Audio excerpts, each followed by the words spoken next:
এভাবেই কোটি কোটি মানুষের ঘরে দেশ জুড়ে ফ্রিজ একটাই, ওয়ালটন। আমি বলে আমার ব্রাজিল কাপ নেবে, ও বলে ওর পর্তুগাল কাপ নেবে। এখন দেখা যাক কে নেয়। আবার কেউ বলে আর্জেন্টিনা কাপ নেবে।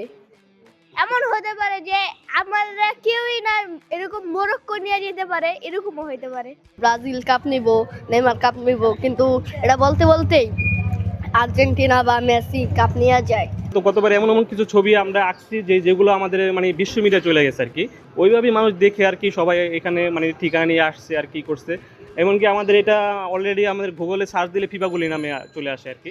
মানে এটা এতটা জনপ্রিয় হয়েছে যে আমাদের এটা এখন ফিফাগুলি নামে পরিচিত হয়ে গেছে আর কি। আর্জেন্টিনা। এই যে আয়োজনটা করছি এটা তো আমাদের কিছু আয়োজন হয়েছে, আরো বাকি আছে, সম্পূর্ণটা আমরা কাজ এখনো করতে পারিনি। ঈদ ছিল, তো আমরা প্রজেক্টরের ব্যবস্থা আছে, এখানে আলপনা হবে, ফ্ল্যাগগুলো এখানে হবে, আরো অনেক দেশের প্লেয়ারদের নাম হবে। আয়োজন আমাদের আরো চলতেছে।